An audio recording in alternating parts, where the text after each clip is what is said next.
Hey guys, it's Matt with Tips for Truckers over here.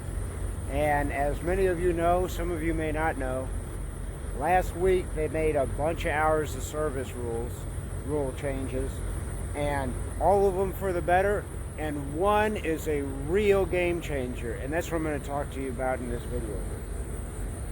Got Shelby co-directing the video, of course. But anyway, I'll just get right to it. This new rule, everybody knows about the 8 and 2 split, and if you don't, I got another video on it detailing it.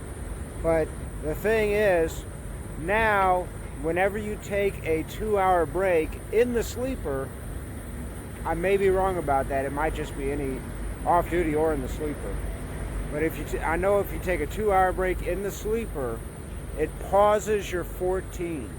You know, us drivers for years and years have been saying that's the only thing wrong with that. Main thing wrong with the hours of service is the 14-hour rule. Because if you take a break, you want to stop, you're tired, you want to take a nap, you want to get something to eat, it counts against you.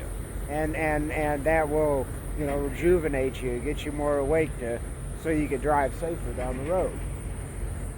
And so really the 14-hour rule is about the dumbest thing.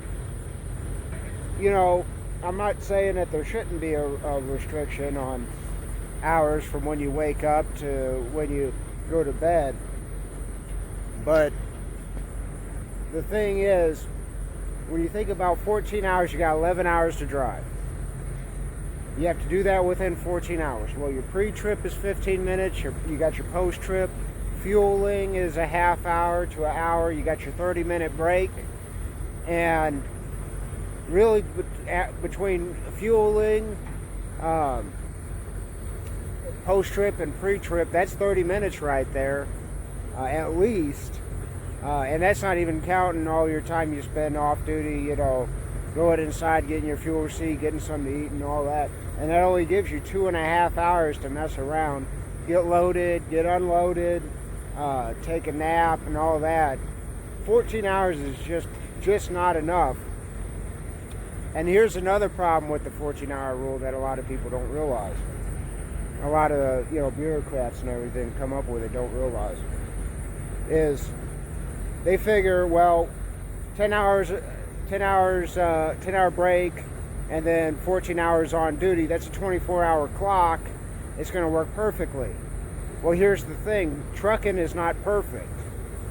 It's not a perfect world out here, so we're not using 100%. Sometimes we stop for longer than 10 hours. Sometimes we work for less than 14 hours. And so we need some flexibility there. That's not going to keep us on a 24-hour clock. First of all, it's impossible to, because you're not going to, on your 14, you're not going to drive until the very last second. You're not going to drive to the last, sometimes you'll drive the last 5 minutes, but that's very dangerous.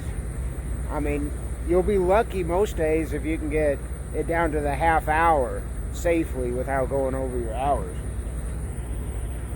So the 14 hours has been a real big problem, and this game-changing rule of the 2 hours in the sleeper pauses your 14. That's going to help us so much, man. I'm super excited. So, like, when you're getting loaded, you go in the back, you take a nice nap, 2 hours in the sleeper, you don't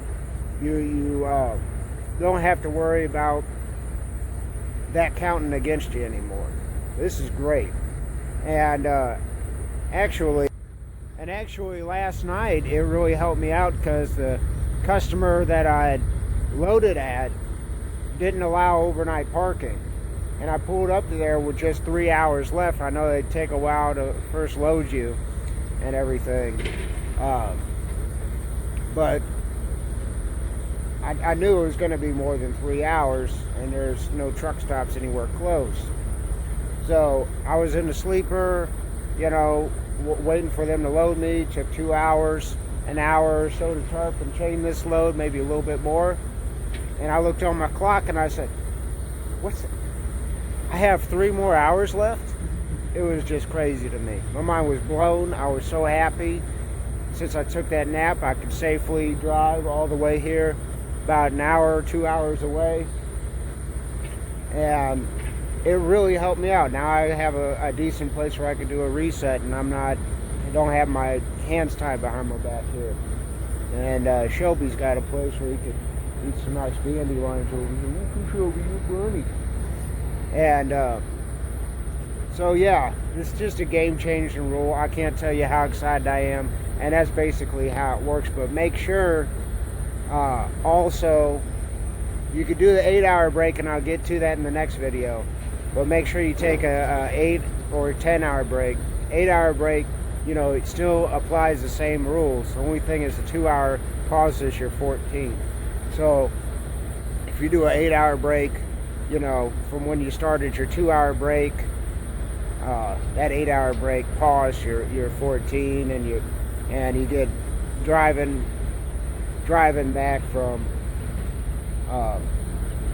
or that driving that you did between the 2 and the 8 is the only driving that counts against you. Oh man, Shelby, run away. Oh well, I'll get him. But yeah, I'll explain the 8 and 2 later in more detail. But basically, that 2-hour break, pausing your 14, it basically wasn't, you weren't able to use it before, but now you can, and it's usable, and I'm just so excited about it. But stay tuned for my other videos about the hours of service changes. This is Matt with Tips for Truckers. Have a great day.